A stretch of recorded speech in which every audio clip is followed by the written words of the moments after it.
Hey everybody, Dr. Jared Skowron from Spectrum Awakening. Today's topic, trying to think if there's any agenda items. Oh, here's one agenda item, anger management, which is our powder to decrease glutamate and decrease adrenaline. We are out of stock. You guys bought it all. We do have more on order. We got a few more thousand bottles on order. It's coming. I'm hoping the end of the month. That depends on a whole bunch of different things. So, we've got to make sure the lab produces it. The lab double checks it. Everything's good there. And then obviously we need it delivered. We don't have the trucking stuff going on in Canada, so until now, we want to make sure we get our stuff to the shipper and to you guys. We want to make sure all the bells and whistles are in line. I'm not saying the truckers in Canada are good or bad. They're doing what they believe in and fighting for their freedom. So I'm not saying good or bad about that. I'm just kind of referencing it as a kind of supply chain thing that we all are involved in when it comes to us getting you what you need. Anyway. That being said, anger management and the Skowron solution, because anger management is part of that. We are out of stock for now, but we'll get you the stuff as soon as it's ready. That was kind of a long talk about that. Anyway, going on. Today's Facebook Live is going to be about picky eaters. And boy, I'll tell you, it was really, really hard finding some kind of science to describe how picky eating happens. Let me just kind of get into picky eating in general, which is, pretty easy description. Our kids in general, or people in general, like certain foods. There's certain foods that they like. There's certain foods that they don't like, okay? That can be due to the taste. That can be due to the texture. That can be due to the smell. That can be due to the color. That can be due to whatever, okay? You like certain things, you don't like other things. Our kids on the spectrum tend to be much more picky or much more selective on the foods that they choose. In fact, I remember one patient of mine, he ate one food, he ate bacon, and that's all he would eat. Now, if I had to pick a food, it would probably be bacon, but anyway. Kids can be very picky, and what does happen in our kids on the spectrum, when you're a picky eater like that, you are not getting all of your macronutrients, you're not getting all your protein, you're not getting all your healthy fat, you're not getting your whole grain fiber carbohydrates, and so you start to get nutritional deficiency problems on a macro level just because you're not eating the big things. Also, Axel says, just wanted to say you need a new chair. It's making too much noise in the background. You know what, Axel? I was wondering that. This is a brand new chair. So let me try my old chair. Hold on a second. Let's see if I can wiggle, wiggle, wiggle, wiggle. I've got a high desk, so I've got these high bar chairs, but they're basically just a pole, a pole holding you up. So a pole holding up a pole. There we go. So we'll see this one's less squeaky, but thank you for that feedback. I want to make sure you can hear me. But it is quite a squeaky chair. Get some WD-40, figure that out. Anyway, hopefully this one's a little bit better. Or maybe I'll just stand next time. I can stand and we won't have to deal with any squeaking. So here we go. Picky eating. Our kids are obviously picky eaters. And that does lead into these macronutritional deficiencies. I will often see kids who are low in protein, okay? Just like Shelly just put in. My daughter only eats hamburger meat and pizza, okay? That brings into the other thing we get, which is micronutrient deficiencies, vitamin and mineral deficiencies, because we're not eating a broad spectrum of foods. We're not eating the 6 to 8 servings of fruits and vegetables a day. This chair is a lot less squeaky, isn't it? I'm noticing it myself. Cammie said you should start to do TikTok and lives there. You know what, Cammie? I was actually talking to our moms down in Tampa about that. I think I need to tick and talk around the clock. So thank you for the advice. I'm gonna get into that. One of those things on the big plans for 2022. All right. Let's get into this and I'll get to the comments later. Our kids are picky eaters. That leads to macronutrient deficiencies. That leads to micronutrient deficiencies. Your vitamins, your minerals, all of a sudden, and Diane says here, hey, blueberries and coconut yogurt, that's what they eat. So it's so much problems. So many problems can occur down the road with our picky eaters, all right? Now, when I was trying to the way I look, as a biomedical doctor, as a maths doctor for autism, what we try to do is help our kids by getting to the root of the abnormal biology. Okay, what is happening internally? What is happening with our biology? What is happening with our chemistry? What is happening with our physiology? Where these problems and these symptoms are happening, okay? And so there's not much out there in the science and in the scientific research about our kids being picky eaters and why that happens, and therefore how we can innovate. How can we intervene? How can we help our kids want to have a broader palate and want to consume more foods, okay? Because what can happen, and many of you may have tried this, or I know many parents who have done, is basically what's the word I'm looking for? It's not a starvation diet, but putting out the foods that you want them to have and say, here's the foods that are available, not these other foods, so what are you gonna do? And sometimes the kids will cave. Sometimes the kids will say, hey, I'm hungry, I'll eat this other food that I really don't like, but I'm hungry. We've had kids go on 7-day hunger strikes because they refuse to eat that food. I'm only gonna eat the food I want, okay? So a lot of the scientific research behind it that I was looking at all had to deal with the different behavioral interventions that you do, things you do with your feeding groups, things you do with ABA, maybe things you do with OT, which are ways to try to expose children and give them positive reinforcement about eating a broader variety of foods. So it was really hard to get down to the actual physiology of this. There's not much science there. And, to be frank, there's different symptoms of kids on the autism spectrum, and some of them we have great success in improving, things like behaviors, things like treating yeast infections, things like balancing brain chemistry, even language, improvement can be a lot easier than one of the hardest things, which is expanding these kids' diets and expanding their palate. It's a really hard thing to improve, at least for my work with the kids. So I did take some time kind of digging into not just autism food selectivity, but understanding how we taste in general, understanding the whole physiology of taste and kind of back engineering that into our kids on the spectrum so we can have a scientific base of this is the science and the physiology and the biology of how we taste. And when that's not working, what could be the different causes of it and how can we then intervene? So again, there's not a whole lot of scientific research around this stuff, but we do have some things we can try. So I guess the first thing to ask is, where did this all come from? Why is my kid a picky eater when other kids are not, okay? And it has to do with altered signals from the mouth to the brain, okay? So like our kids who have sensory issues, we know they feel things differently than the rest of us, okay? They don't like the tags in the shirt, they don't like the haircuts, they don't like the nails clipped, they don't like the loud noises, they don't like to look at you, okay? No eye contact. Why? Because they sense the world different than we do. And that includes taste and textures and smells. Everything that has to deal with food is how we taste it and how we smell it and how it feels here. And that's all sensation.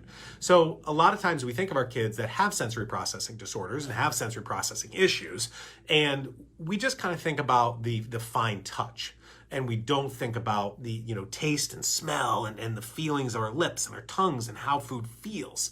So we need to understand that kids who do have sensory issues, in general, we're often going to be more the picky eaters, all right? So we need to get down to the understanding physiologically what creates that altered sensation across the board. And once we understand how sense is altered, broad picture, we can kind of fine tune it to the food and the mouth and the smell and the taste, okay?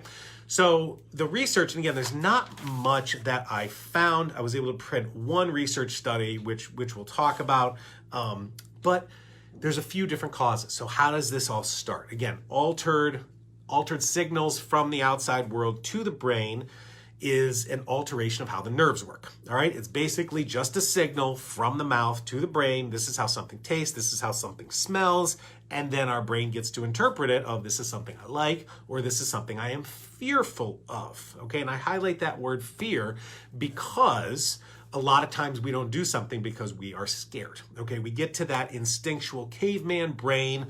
This doesn't look like something I want. This doesn't smell like something I want. This doesn't taste like something I want. I'm fearful it may hurt me, but I know that my pizza and my chicken nuggets are safe, so I'm going to stick with those. All right. So we do have this fear, not subconscious, but kind of old brain fear about those things. Okay, think about, hey, when we were cavemen and out in the world and we were, hunters and gatherers, I would have to make sure that I gathered the right food that didn't kill me. Okay, I didn't want to pick a poison mushroom and all of a sudden keel over. So there is some sensation of survivability when it comes to food. All right. Oh gosh, I just got a text message on my phone from my producer, anger management back in middle of March. So we're looking at a good month, everybody. So cross your fingers, he's wrong and it'll come earlier, but just wanted to get that out to you. So how does taste change in our kids? Okay. Most of the time it has to do with inflammation. All right. So inflammation of the brain, which happens in a lot of our kids, can inflame and cause inflammation around any of the nerves, including the nerves that signal taste and smell from the outside world up into the brain, okay? So we may want to use things to calm down that inflammation, all right? Another thing that will change your taste specifically is zinc deficiencies, okay? Now, a very common treatment in our kids on the spectrum to use zinc as a supplement. Zinc deficiencies definitely alters taste and smell, okay? A, we've known that in neurotypical people. B, we've really highlighted that recently with long COVID symptoms, okay? So for those people who did lose their taste or smell with COVID or with long COVID symptoms, zinc therapy, zinc supplementation has seemed to reduce the time that people do have reduced taste and smell when they have COVID. Translate that to our kids. Do our kids have zinc deficiencies? Okay, and many of them do. And so zinc is one of those other things that is something to think about when we have altered taste and smell, okay?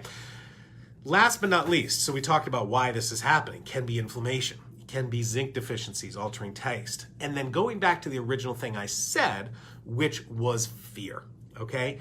Do I have fear with certain foods? Fear of how it tastes, how it smells, how it feels, could it hurt me, okay? That fear is often run by a part of the brain known as GABA, or the different GABA receptors that are part of fear and anxiety, okay? And this is one of the few, well, this is the only research study I'm going to show you today, but again, it was really, really hard finding research and science associating the physiology of taste and how we can improve that. Okay, so let me just show you this one. I got to highlight it. A few years old, 2017. But here I have reduced GABA and altered sensory function in children with autism. Okay, so this research study really showed that GABA, which suppresses anxiety. Okay, think of this. GABA reduces worry. GABA reduces fear. GABA is a protein that gets into the brain and hits its own little receptor in the brain. There's a part of the brain that's like, ooh, GABA, GABA, GABA. Not yo GABA, GABA. It takes that GABA and it reduces fear response. It reduces worry. It reduces anxiety. Okay, so what we're looking at is reducing the tactile anxiety of foods. Okay, so these are three potential interventions that we can use for our picky eaters. Now, I'm not going to get into, because I'm a biomedical specialist, I'm not an OT, I'm not an AB therapist, I'm not going to get into the behavioral techniques that you can use to help a picky eater, positive rewards, positive reinforcement, offering things. I'm not going to get into those details because that's not my specialty. You can work with your ABA or your occupational therapy or your food groups with that. Here's the behavior of how I can introduce these things. My job is to get down to the scientific physiology of it and how we can help it, okay? So again, not a whole lot of research, but here's a few picky eater suggestions that I want you to try, okay? Number one, because this is pretty much the only scientific research that we could find, GABA can be used as a supplement to help reduce fear and anxiety across the board, but also reduce the fear of sensory overload with taste and smells. So taking some GABA about 30 minutes before a meal or before you do your food therapy could help reduce that anxiety and could help them attempt to try more things, all right? One of the problems that we do get, and I was reading some of the other research studies about food selectivity in kids on the spectrum, is that, man, they're already gonna form habits, okay? So if they see a certain food and they know they don't like it, they never want it again. So when you are reintroducing other foods, you may have to give them something that they've never seen before. And that might be a neutral thing for them, all right? So making sure you try food that they've never seen before. Try some GABA, again, about 30 minutes before you're trying new food or before food therapy or before a meal, all right? That could potentially reduce the anxiety associated with those sensory issues, all right? GABA is a very fast-acting supplement, okay? Again, it's a protein, it's an amino acid, totally safe, but it doesn't work for more than about 4 hours. So take it about 30 minutes to 60 minutes before you're doing food therapy or a meal or introduction. See if we can't reduce that anxiety, all right? I would say for GABA, you can go anywhere from 100 milligrams to 750 milligrams. One of the new products we're gonna be launching this month is a chewable GABA tablet. I forget what flavor it is, but it's a chewable GABA. We don't have any other solo GABA supplements on our website. We've got Power and Focus and Calm and Cool that have GABA in it, but I'm talking about just GABA on its own. Okay, so I would do 100 to 750 milligrams of the GABA. Zinc. Okay, zinc is more of a long-term therapy. So I would get on at least 20, 25 milligrams of zinc. If your child's older, you could do more. But this is not immediately before a meal. This is just kind of something you're going to be doing long-term, because if the child has reduced taste or reduced smell because of a zinc deficiency, that could help, okay? And finally, something that a lot of people are doing is obviously fish oils or omegas.